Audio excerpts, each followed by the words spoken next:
নমস্কাৰ, মই ডক্টৰ দীপাংকৰ দাস। বৰ্তমান গুৱাহাটীৰ নাৰায়ণা ছুপাৰ স্পেচিয়েলিটি হস্পিটেলত গেষ্ট্ৰএন্টাৰলজি আৰু হেপাটলজি বিভাগৰ চিকিৎসক হিচাপে কৰ্মৰত। আজি 19 মে আমি বিশ্ব IBD দিৱস হিচাপে পালন কৰোঁ। IBD মানে হ'ল ইনফ্লেমেটৰী বাৱেল ডিজিজ। মূলত IBD দুই প্ৰকাৰৰ থাকে, এটা হ'ল আলচাৰেটিভ কলাইটিছ আৰু এটা হ'ল ক্ৰনছ ডিজিজ।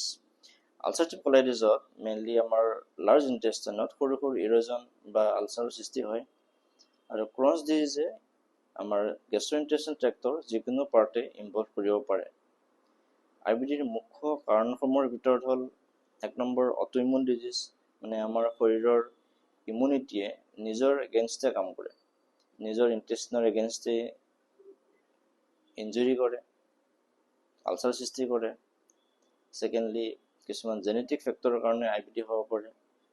থাৰ্ডলি, আমাৰ ডায়েটেৰী হেবিটছ, যিহেতু fast food, junk food, processed food, high fat আমাৰ ডায়েটত এইবোৰৰ পৰিমাণ বাঢ়ি গৈ আছে। চ' IBDৰ প্ৰিভেলেঞ্চো লাহে লাহে ইণ্ডিয়াত বাঢ়ি যোৱা দেখা গৈছে। IBDৰ মুখ্য লক্ষণসমূহৰ ভিতৰত হ'ল পেটৰ বিষ হোৱা, দীৰ্ঘদিনীয়া ডায়েৰিয়া হোৱা, পায়খানাত ব্লাড যোৱা, পেটটো কামুৰি ধৰা বা অলপ বিষ যেন অনুভৱ হোৱা, জ্বৰ হোৱা বা ভাগৰ লগা, শৰীৰত তেজৰ পৰিমাণ কমি অহা বা ওজন কমি অহা, এই বিভিন্নসমূহ লক্ষণ IBDত দেখা পাব পাৰোঁ।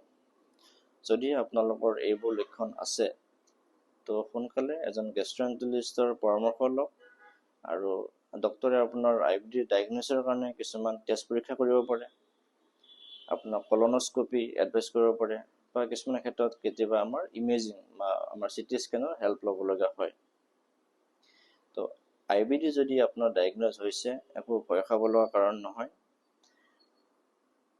IBD এটা মেনেজেবল ডিজিজ হয়, যদিও পাৰ্মানেণ্টলি কিউৰেবল নহয়।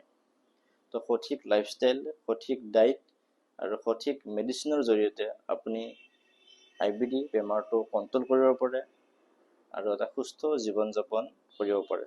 ধন্যবাদ। নমস্কাৰ, মই ডক্টৰ দীপাংকৰ দাস।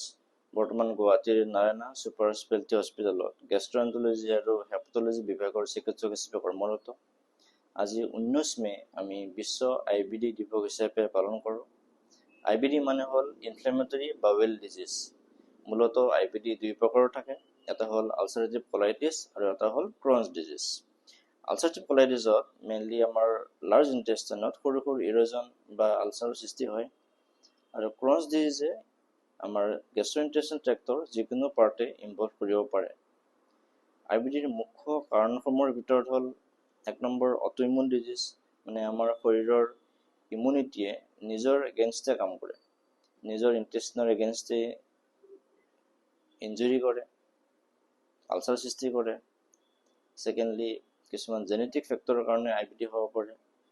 থাৰ্ডলি, আমাৰ ডায়েটেৰী হেবিটছ, যিহেতু fast food, junk food, processed food, high fat আমাৰ ডায়েটত এইবোৰৰ পৰিমাণ বাঢ়ি গৈ আছে। চ' IBDৰ প্ৰিভেলেঞ্চো লাহে লাহে ইণ্ডিয়াত বাঢ়ি যোৱা দেখা গৈছে। IBDৰ মুখ্য লক্ষণসমূহৰ ভিতৰত হ'ল পেটৰ বিষ হোৱা, দীৰ্ঘদিনীয়া ডায়েৰিয়া হোৱা, পায়খানাত ব্লাড যোৱা, পেটটো কামুৰি ধৰা বা অলপ বিষ যেন অনুভৱ হোৱা, জ্বৰ হোৱা বা ভাগৰ লগা, শৰীৰত তেজৰ পৰিমাণ কমি অহা বা ওজন কমি অহা, এই বিভিন্নসমূহ লক্ষণ IBDত দেখা পাব পাৰোঁ। যদি আপোনালোকৰ এইবোৰ লক্ষণ আছে, তো সোনকালে এজন গেষ্ট্ৰএন্টাৰলিষ্টৰ পৰামৰ্শ লওক, আৰু ডক্টৰে আপোনাৰ IBDৰ ডায়েগন'চিছৰ কাৰণে কিছুমান টেষ্ট পৰীক্ষা কৰিব পাৰে, আপোনাক কলনস্কপি এডভাইচ কৰিব পাৰে, বা কিছুমান ক্ষেত্ৰত কেতিয়াবা আমাৰ ইমেজিং বা আমাৰ CT স্কেনৰ হেল্প ল'ব লগা হয়। তো IBD যদি আপোনাৰ ডায়েগন'জ হৈছে, একো ভয় খাব লগা কাৰণ নহয়। IBD এটা মেনেজেবল ডিজিজ হয়, যদিও পাৰ্মানেণ্টলি কিউৰেবল নহয়। তো সঠিক লাইফষ্টাইল, সঠিক ডায়েট আৰু সঠিক মেডিচিনৰ জৰিয়তে আপুনি IBD বেমাৰটো কণ্ট্ৰল কৰিব পাৰে আৰু এটা সুস্থ জীৱন যাপন কৰিব পাৰে।